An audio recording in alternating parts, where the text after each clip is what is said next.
Welcome to the Subtel Forum Daily Wrap-Up of SubOptic 2016. Monday was kicked off with exclusive educational masterclasses ranging in topics from extending system capacity and reach to legal innovations and competing seabed users. And finally, busting cable myths and a discussion on oil and gas projects and technology. This year's SubOptic is hosted by eMarine in Dubai. The first such time the conference has been held in the Middle East.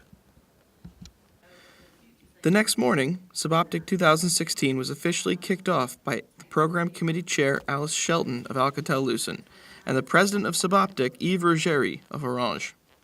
And then on Thursday afternoon, we have a third keynote session where we will be celebrating 30 years of SubOptic.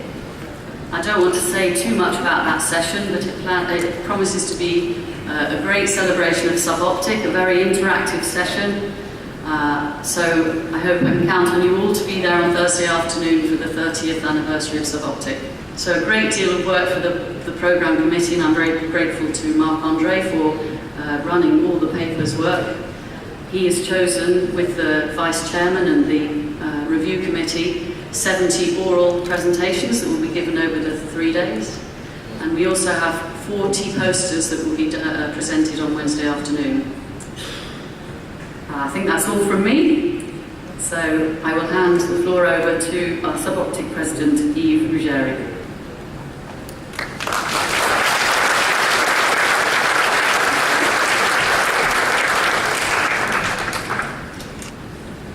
On behalf of the SubOptic Executive Committee, I would like to warmly welcome all of you to SubOptic 2016, the 9th event in our series, hosted here in Dubai by our friends from eMarine.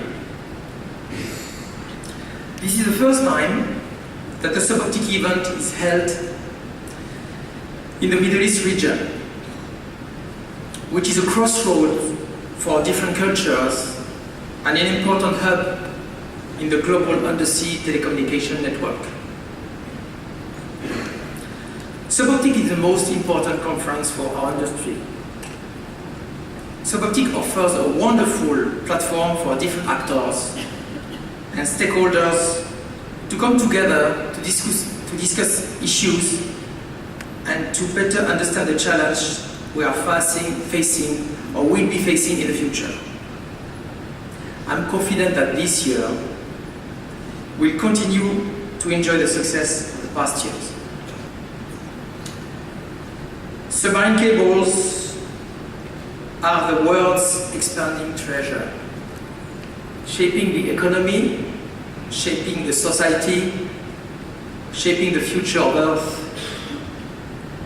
I declare open SubOptic 2016 and wish you a very good event. Thank you.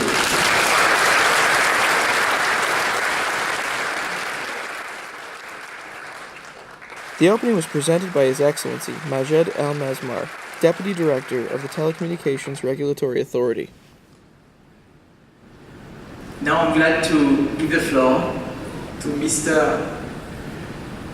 Excellency Majed El-Mazmar, the Deputy Director General of the Telecom Regulatory Authority in UAE.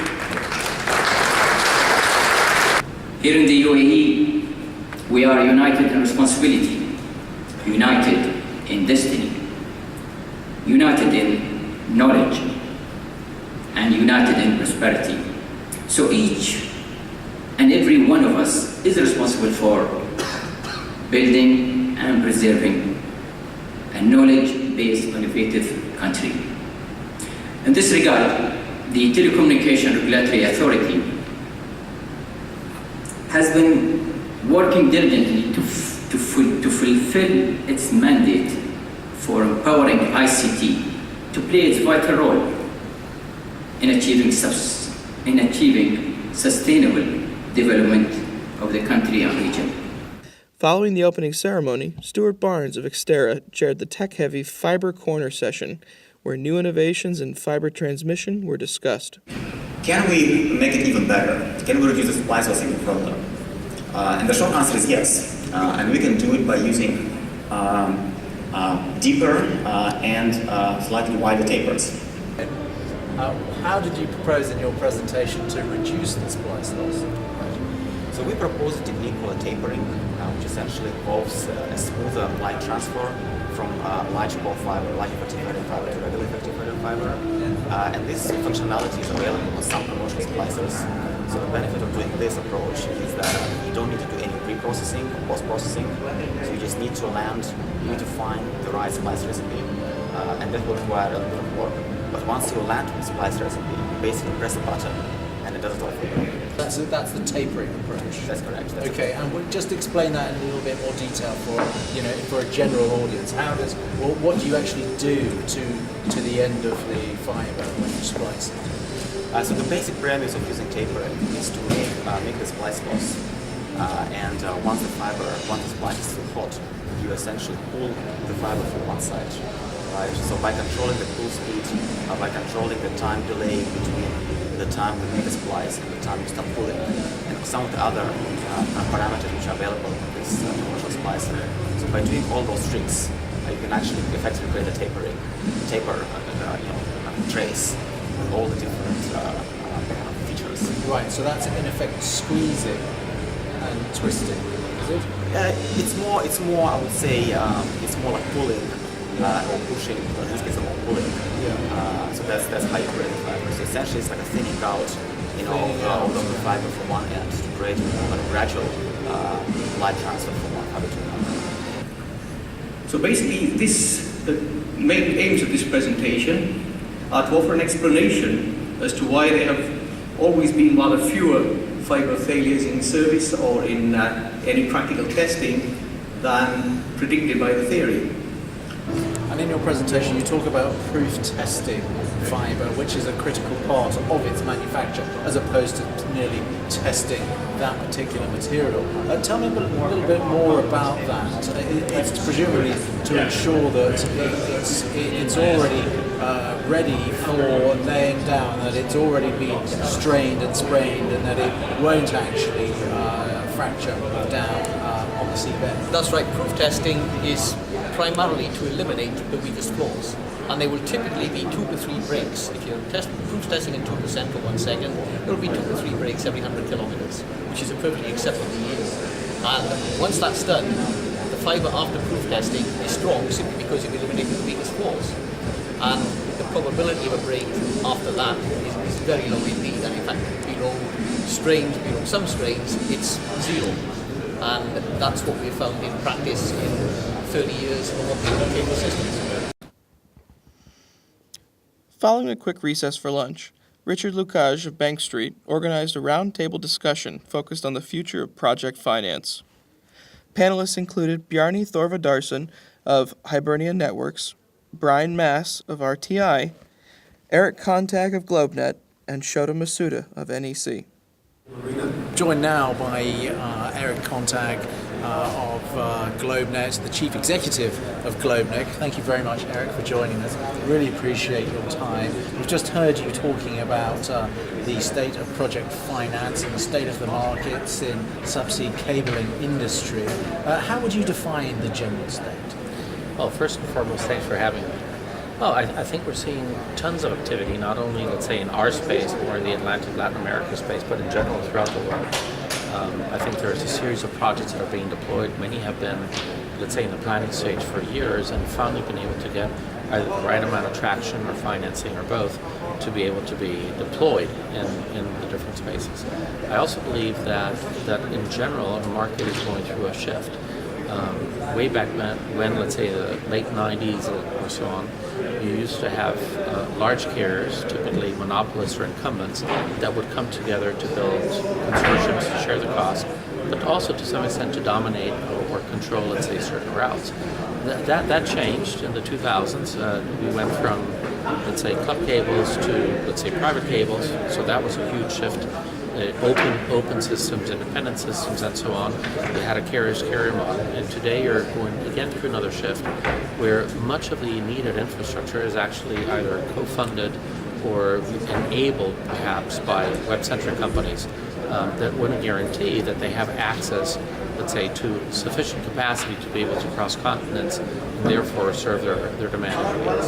Thanks for the round table. Really interesting stuff there. It seems that the capital markets for subsea cabling and for many other industries and sectors, I suppose, very tight at the moment, but slowly improving. Is that right? Well, I wouldn't call it very tight at the moment. It actually has been very tight for a number of years, and it has opened up.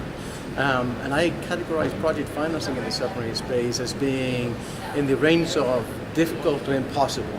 And I think it's scaled to the left here being difficult now. Well, a few years ago, 4 or 5 years ago, it would have been impossible to project finance a new submarine cable project. Now the window is open, and whilst it's challenging, it's quite doable. Now, of course, we've been reading about your company last year opening the first transatlantic cable, launching the first transatlantic cable in 12 years or something like that. That's correct. Give us a summary of that. How does that Well, the summary is great. It feels great. Especially, it took us about 5 years to finance it and build it and whatnot. And that's what I'm relating to 4 or 5 years ago. We were in the market for project financing, and we saw how tough it was. But it wasn't until on the back of improved performance of Hibernia that we managed to finance it more, not as project finance, but more as corporate funding. And that's on the back of the growth of Hibernia, the growth of the revenue base and our customer base and profitability, that we managed to get the corporate loans as opposed to the project financing. That's how we saw that customer. But it absolutely feels great to have added the first cable in 12 years. 12 years ago when we came into being in the Atlantic in 2003, we bought 2 submarine cables that were underutilized, severely underutilized, and we've been filling that, and now through the 40% growth of capacity every year, we felt the need and the opportunity to build the next cable, which is Hibernia Express, servicing the London to New York market. The final paper session of the day was moderated by Matteo Gumier of Alcatel-Lucent and discussed the marine chain. Topics ranged from desktop study content to historical cable reclamation and regulatory challenges in India to benefits of cable recycling. Covered. So now the interesting bit. What did we recover? Now this is cans of St. John's installed in 1894. I have some samples down the front here. More than welcome to look at them afterwards. I'd ask you to be very careful with some of the edges and the ends are not cut cleanly, so they're quite sharp, so I'm not going to take any blame for damaged fingers. The copper core in this is about 2.5 to 3 millimeters in diameter. It then has a gutta percha section here, which is covered in a very thin brass tape. The brass is then covered in either linen or paper. I can't quite work out. I think it's a linen core, linen wrap, with 2 layers of hemp, with some tar on them, not much. Some mild steel armour wires, and then a tar soaked outer. It has come up in remarkably good condition considering it's been down there for 130 years. The quality of the outer hemp is still good. There's been a little bit of marine growth, but nothing of any significance. And we picked up a few kilometres of this cable because it runs parallel to our route. During 2009, we recovered the Set 1 cable. There's a photograph of it. There you can see it's almost as it's almost in the condition when it was late in between 1967 and 1969. Why it all started? In the late 1990s, a wine farmer from the Cape region stumbled across a piece of spare cable at the auction in the Cape Town harbour. He was flabbergasted to hear that millions of kilometers of cable are thrown away after use and laying on the seabed. What started as a hobby and a personal challenge of dismantling the curious cable at his farmstead turned into a serious worldwide business. The journey of recycling. Cables have been recovered for repair by grappling for over 150 years. An operation aided today by the use of ROVs, intelligent grapnels with grabs. Closing out the day, Elaine Stafford of David Ross Group organized and presented a workshop discussing the reality of open networks. Panelists include Mark Enright of TE Subcom, Steve Grubb of Facebook, Elizabeth Riviera Hartling of Sienna, Greg Virisco of Aquacoms, and Joseph Chan of PCCW. Great.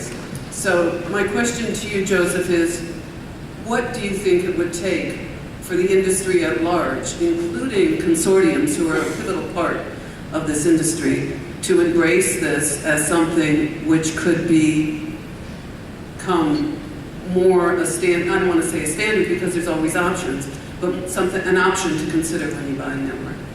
Well, I think that if you're talking about simple network, point-to-point network, that is a simple case. But if you're talking about fishbone network with a lot of complexities in the way of how the capacity will be distributed to various locations on that, so it will be difficult for the purchasers to accept a product that will sometimes it might be changing from time to time on that. So perhaps that would be a way forward if we can have a technical spec, or say how the web client supplier will hand over that capacity to the purchasers, as such that say the SLT supplier can rely on, can work on, or whether the system supplier are able to release their design as such that the SLT supplier can work on that, or that will be generate some kind of comfort to the purchasers to accept it. Well, we've been joined by two more esteemed guests on day one of SubOptic 2016. There's Greg Verisco and Elaine Stafford, who've both been participating in the last event of the day, all about open networks. Tell me, Elaine, give me an understanding, a summary, if you like, of what this was all about. This is all about getting the best of the best from every part of the segment, getting the best wet plant and getting the best dry plant, and getting the customers the ability to integrate their networks all the way from top to top with a single network solution. So you put the same equipment in the terrestrial part of your network as you do undersea and make it work end-to-end perfectly. Okay, anything to add to that, Greg? Well, we've used it as a tool to enable these big capital-intensive projects, and so we've been able to go out and reach the customers that are seeing these huge demands and capacity requirements. We enable them with a product, lowers their cost, and provides them more capacity as their networks continue to grow. Right, and that's effectively what open networking is it?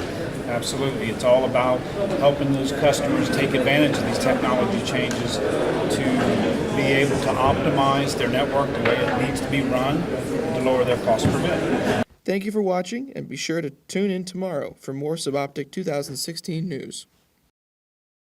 This presentation was brought to you by the SubOptic Conference. SubOptic, by the industry, for the industry.